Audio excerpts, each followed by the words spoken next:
அனைவருக்கும் அஸ்ஸலாமு அலைக்கும்.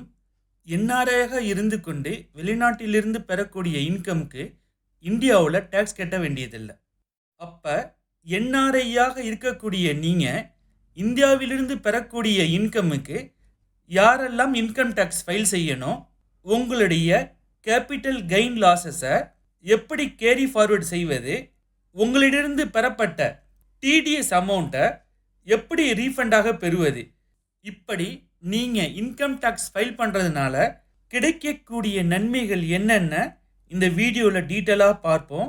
நீங்கள் என்ஆர்ஐயாக இருந்தால் கண்டிப்பாக இந்த வீடியோ பாருங்கள், இது உங்களுக்கு யூஸ்ஃபுல்லாக இருக்கும். என்ஆர்ஐஸாக இருக்கக்கூடிய உங்களில் நிறைய பேருக்கு ஒரு பெரிய கன்ஃபியூஷன் இருக்கும், இன்கம் டேக்ஸ் ஃபைல் செய்யலாமான்னு.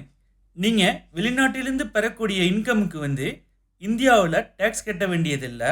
அதே சமயம் இந்தியாவில் இருந்து பெறக்கூடிய இன்கம், உதாரணத்துக்கு ஹவுஸ் ரெண்ட், அசட்ஸை விற்று வரக்கூடிய கேபிட்டல் கெயின்ஸ், டிவிடெண்ட்ஸ், இது போல் உங்களுக்கு இன்கம் இருந்தால் நீங்கள் இன்கம் டேக்ஸ் ஃபைல் பண்ணணும்.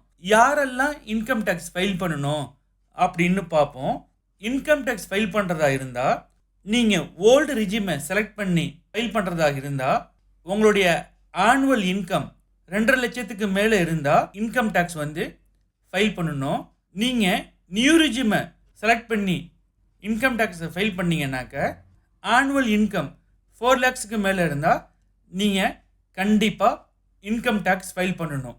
எனக்கு இந்தியாவிலேருந்து கிடைக்கக்கூடிய இன்கம் 4 லட்சம் கிடையாது, மிகவும் குறைவாக தான் வருது. ஆனால் எனக்கு 25,000 ரூபாய்க்கு மேலே ஆண்டுக்கு டிடிஎஸ்ஸாக பிடிக்கிறாங்க அப்படின்னா நீங்களும் கண்டிப்பாக இன்கம் டேக்ஸ் ஃபைல் பண்ணணும். என்ஆர்ஐஸாக இருக்கக்கூடிய நீங்கள் இப்படி இன்கம் டேக்ஸ் ஃபைல் பண்ணுறதுனால கிடைக்கக்கூடிய பெனிஃபிட்ஸ் என்னன்னு இப்போ 1 by 1 பார்ப்போம். உங்களுடைய ரெண்டல் இன்கமில் பிடிக்கப்பட்ட டிடிஎஸ், ப்ராப்பர்ட்டி கெயின்ஸ் டிடிஎஸ், அதாவது ஸ்டாக்ஸில் ஷார்ட் டேர்ம் கேபிட்டல் கெயின்ஸ் மற்றும் லாங் டேர்ம் கேபிட்டல் கெயின்ஸ், இதிலிருந்து பிடிக்கப்பட்ட டிடிஎஸ் எல்லாம் நீங்கள் இன்கம் டேக்ஸ் ஃபைல் பண்ணுறதுனால டிடிஎஸை ரீஃபண்டாக உங்களுக்கு கிடைக்கும். அதே போல் உங்களுக்கு ஏற்பட்ட லாஸஸை கேரி ஃபார்வர்ட் பண்ண முடியும். For example, house property losses, investment capital losses, short term மற்றும் long term capital gain losses, இப்படி உங்களுக்கு லாஸஸ் ஏற்பட்டிருந்தால் அதை 8 இயர்ஸ் வரைக்கும் கேரி ஃபார்வர்ட் பண்ணிக்கலாம். உங்கள் லாஸஸை புக் பண்ணி கேரி ஃபார்வர்ட் பண்ணுறதுனால next year income tax file பண்ணும்போது உங்களுடைய ப்ராஃபிட்டில் கேரி ஃபார்வர்ட் பண்ண லாஸஸை மைனஸ் பண்ணி பாக்கி இருக்கிற ப்ராஃபிட்டுக்கு மட்டும் டேக்ஸ் கட்டினா போதும். அதை எப்படின்னு டீட்டெயில்ஸாக பார்க்கலாம்.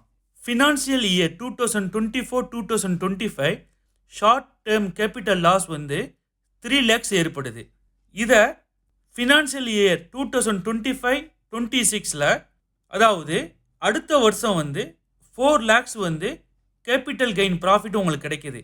அந்த 4 lakhs லாஸ்ட் இயரில் உங்களுக்கு ஏற்பட்ட 3 lakhs இதை மைனஸ் பண்ணால் பாக்கி இருக்கிற 1 lakhக்கு மட்டும் நீங்கள் டேக்ஸ் கட்டினா போதும். அப்போ நீங்கள் லாஸ் ஏற்பட்டாலும் போன வருஷம் நீங்கள் இன்கம் டேக்ஸ் ஃபைல் பண்ணுறதுனால அதில் ஏற்பட்ட 3 lakhs நஷ்டத்தை கேரி ஃபார்வர்ட் பண்ணுறது மூலம் இந்த வருஷம் கிடைச்ச ப்ராஃபிட்டில் மைனஸ் பண்ணி பாக்கி இருக்கிற அமௌண்ட்டுக்கு தான் டேக்ஸ் கட்டுறோம்.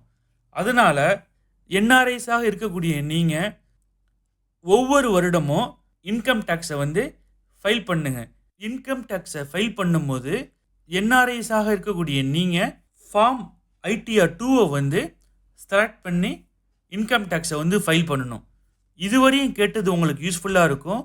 இதில் ஏதாவது டவுட் இருந்தால் கமெண்ட் பாக்ஸில் கேளுங்க. அஸ்ஸலாமு அலைக்கும்.